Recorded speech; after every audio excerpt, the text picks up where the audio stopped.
आज हम पढ़ेंगे ग्रेविटेशनल का पार्ट 4। इसमें हम देखेंगे मास और वेट में क्या डिफरेंस है। पिछले वीडियो में, पिछले क्लासों में हमने देखा है कि ग्रेविटेशनल फोर्स क्या होता है, ग्रेविटेशनल एक्सीलरेशन क्या होता है, न्यूटन्स लॉ ऑफ ग्रेविटेशन से क्या होता है।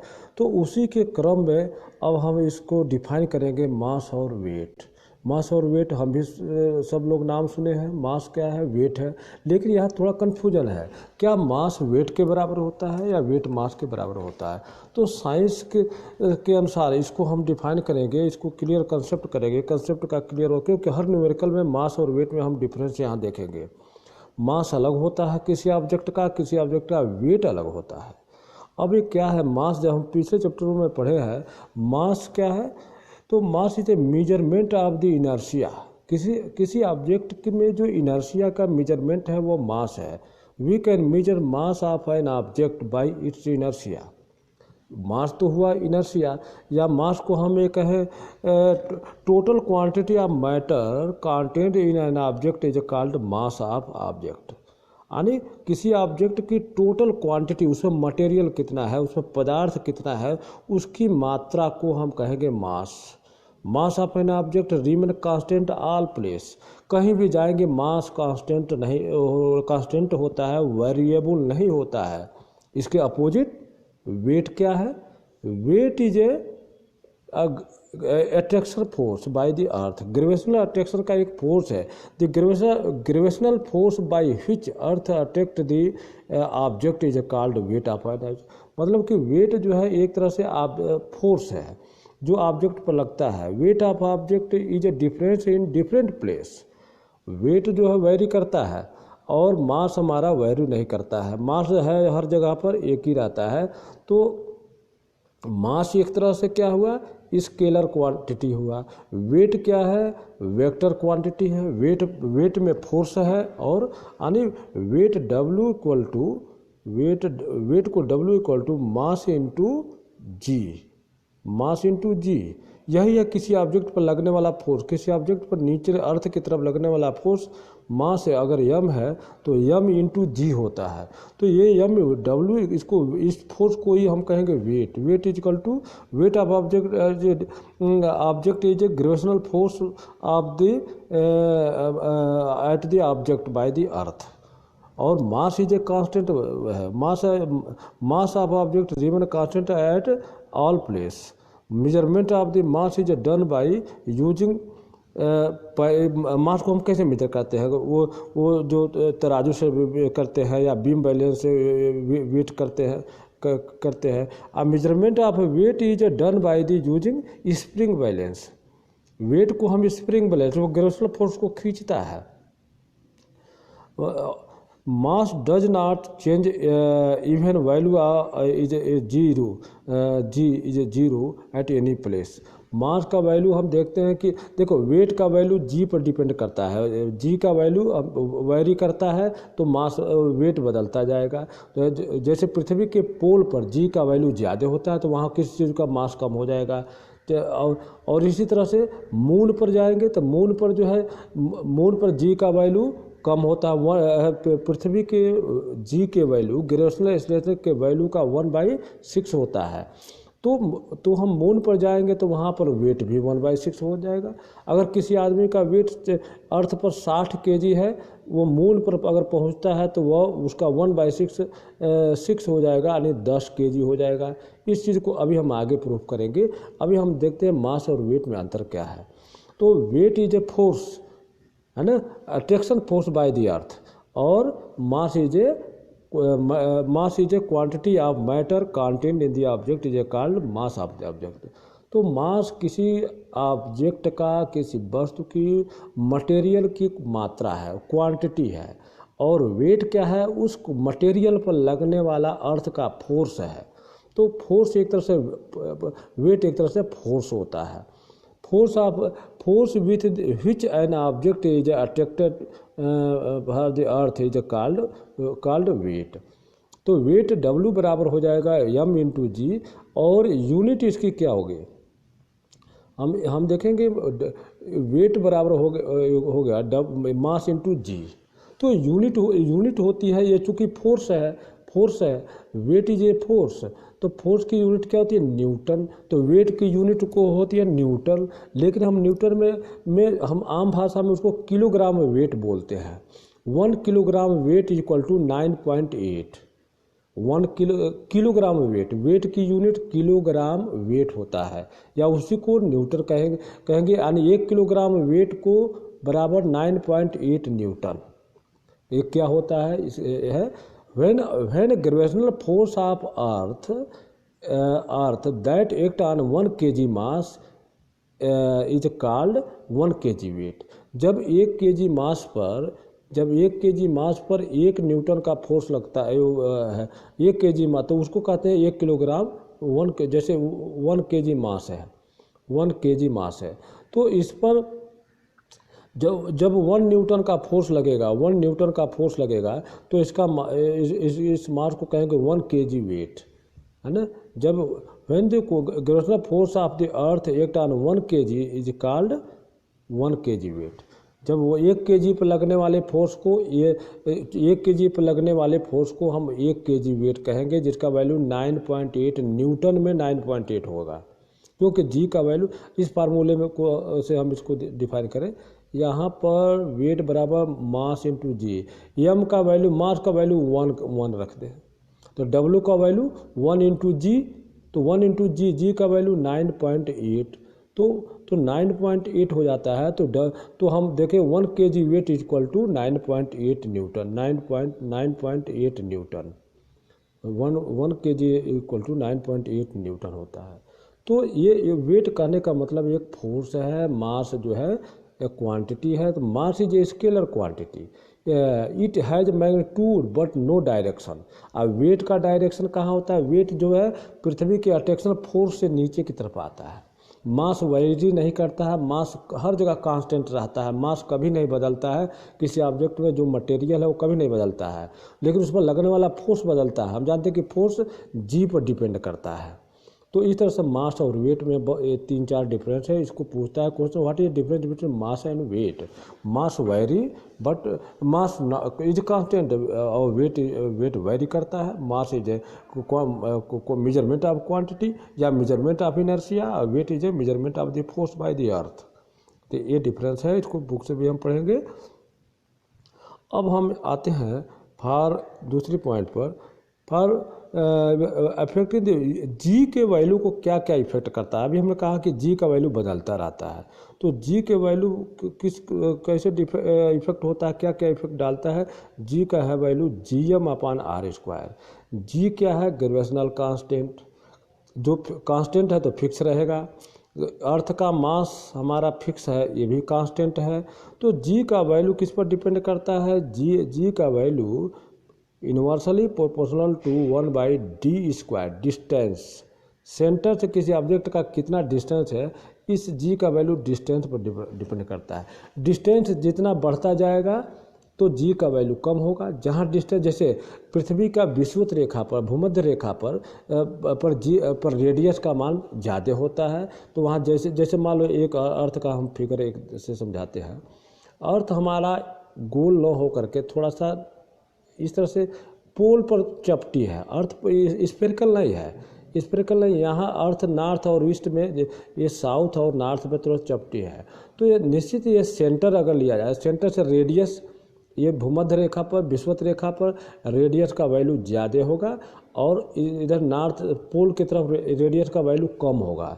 तो पोल पर जाने से डी का वैल्यू क्या हो जाता है? कम हो जाता है, रेडियस या डी का वैल्यू कम हो जाएगा, और तो इसलिए इस पर जी का मान बढ़ जाता है। पोल पर फोर्स ज़्यादा लगता है, पोल पर जाएगा, किसी चीज़ को ले जाए तो उसका वेट थोड़ा बढ़ जाता है, और भूमध्य रेखा पर जो है जी का वैल्यू थोड़ा कम हो जाता है। लेकिन हम उसको एवरेज 9.8 मान लेते हैं, पोल पर लगभग 10 के आसपास हो जाता है, थोड़ी सी डिफरेंस आती है, 10 और 9.8 एवरेज आता है। तो इस तरह से जी का वैल्यू इफेक्ट करता है, डी पर करता है। और दूसरा, अगर किसी प्लेनेट का, किसी ग्रह का मास ज़्यादा है, जैसे मास हम देखते हैं कि ये मास किसी चीज़, मतलब अर्थ का मास, अर्थ बड़ी होती है, इसका मास ज़्यादा है, मून छोटा होता है, 1/4 होता है पृथ्वी का मास लगभग, तो इसका मास कम होता है। तो इस अर्थ पर जी का वैल्यू ज़्यादा होगा और मून पर जी का वैल्यू कम होगा। तो इस तरह से मास पर डिपेंड करता है। अगर किसी प्लेनेट का मास बड़ा, एक ही मास, जैसे अर्थ पर तो हम समझ गए केवल रेडियस पर डिपेंड करेगा, लेकिन दो कुछ कंपेरिजन करें, दो प्लेनेट का, दो ऑब्जेक्टों का, तो बड़े मास पर जी का वैल्यू ज़्यादा होता है। पृथ्वी से भी जो बड़ा प्लेनेट है जैसे बृहस्पति है, मंगल है, तो उस पर जी का वैल्यू और ज़्यादा होता है। तो इस तरह से छोटे पर जो है जी का वैल्यू कम होता है, बड़े पर जी का वैल्यू ज़्यादा होता है। तो इस तरह से मास और रेडियस पर डिपेंड करता है जी का वैल्यू। तो जी इज प्रोपोर्शनल टू, यहाँ दिखाया गया है, g is proportional to mass of, M का मतलब mass of earth, g is proportional to d, object कितना सेंटर से कितना दूर है, डी पर डिपेंड करता है, या रेडियस के यूनिवर्सली प्रोपोर्शनल होता है। तो दो बातों पर जी का डिपेंड करता है। अर्थ इज नॉट, हम जानते हैं कि earth is not perfect sphere, the radius of earth increase when we go from pole to the equator, equator की तरफ हम, radius of the earth increase when we go from pole, pole से जब equator, भूमध्य रेखा पर, equator का मतलब भूमध्य रेखा पर जाते हैं तो बढ़ता जाता है। Therefore in most of the calculation we can take a constant at the surface, इसलिए सरफेस पर हम लगभग कांस्टेंट मान लेते हैं earth of the, but we move away from the earth we can use this formula solving the problem. तो इस फार्मूले को हम न्यूमेरिकल में यूज करते हैं सॉल्व करने के लिए, अर्थ के जनरल के लिए, ठीक है। द वेट ऑफ एन, अब एक क्वेश्चन आता है, वेट ऑफ, प्रूव करो कि weight of an object on the moon is 1/6 of the weight on the earth, किसी भी ऑब्जेक्ट का अर्थ के पर जो वेट होता है मून पर जाने पर, चंद्रमा पर जाने पर उसका वेट 1/6 हो जाता है। या ये कहें चंद्रमा का पर ग्रेविटेशनल एक्सीलरेशन, मून के ग्रेविटेशनल एक्सीलरेशन का 1/6 होता है। जीएम का मतलब ग्रेविटेशनल एक्सीलरेशन एट मून, जी का मतलब ग्रेविटेशनल एक्सीलरेशन एट अर्थ। तो मून पर ग्रेविटेशनल एक्सीलरेशन, पृथ्वी के ग्रेविटेशनल एक्सीलरेशन का 1/6 होता है। तो उसका वेट भी, कोई आदमी अगर पृथ्वी पर 60 kg का है, पृथ्वी पर यहाँ किसी आदमी का वजन 60 kg है, मून पर जाएगा तो वो 10 kg का हो जाएगा, उसका वेट, मास नहीं, वेट 10 kg हो जाएगा। तो ये कैसे प्रूव करेंगे कि 1/6 होता है?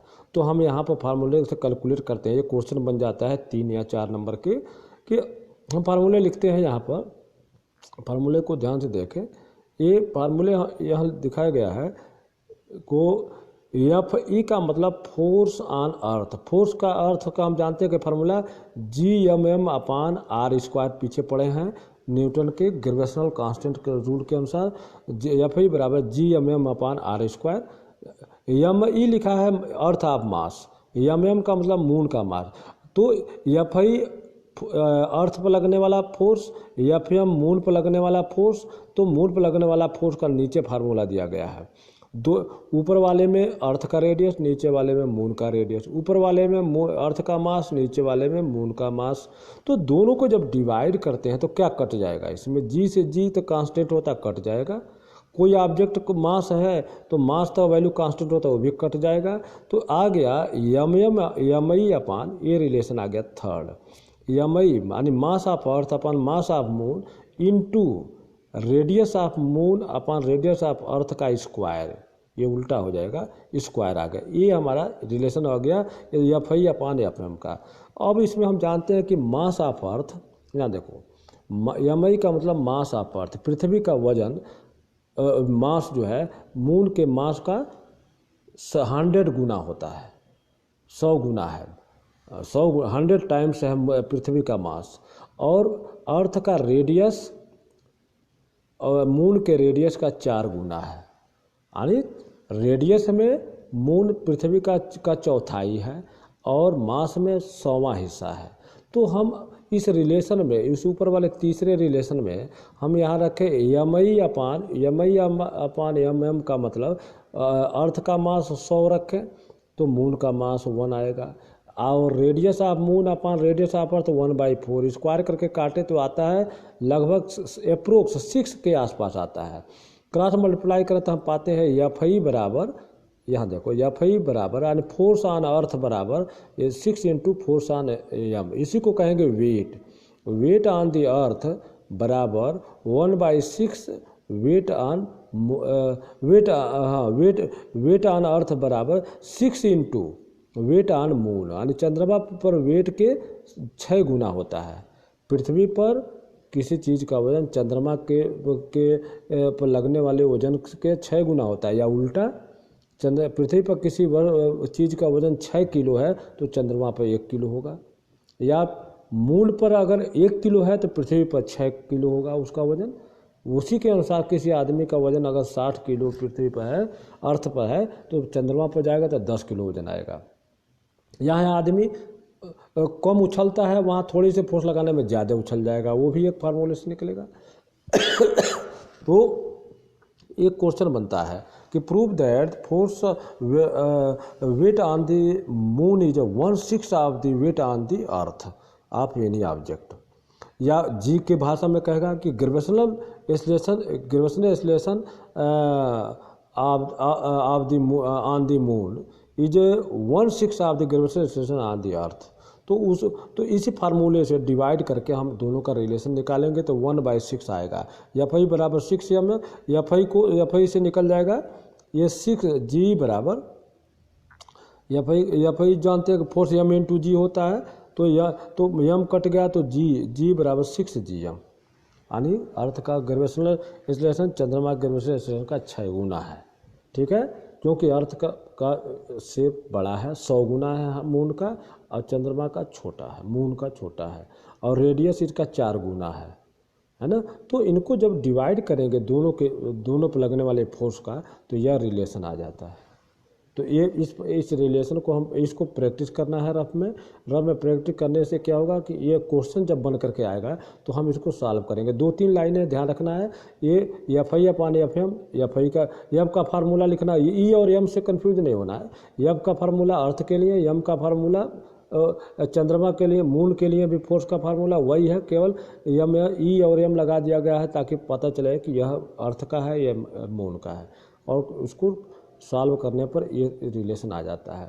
तो इस तरह से एक क्वेश्चन आता है कि prove that the weight of an object on the moon is 1/6 of the weight on the earth, है ना, या gravitational prove that the gravitational on the moon is 1/6 of the gravitational on the earth. तो ये इस तरह से हम numerical कुछ को हल करेंगे। तो हमने ये देखा कि मास और एक तो मास और वेट में हमारा डिफरेंस है। मास कांस्टेंट वैल्यू है, वेट वेरिएबल है, जी पर डिपेंड करता है। वेट मून पर जाएंगे तो 1/6 हो जाएगा, लेकिन मास वही रहेगा, मास नहीं बदलता है। तो इस तरह से, और इस पर क्वेश्चन कैसे बनते हैं, क्वेश्चन बहुत सारे आते हैं कि जैसे किसी व्यक्ति का वजन पृथ्वी पर 60 है तो चंद्रमा पर क्या होगा, या कुछ 600 है तो कितना होगा, 120 है तो कितना होगा।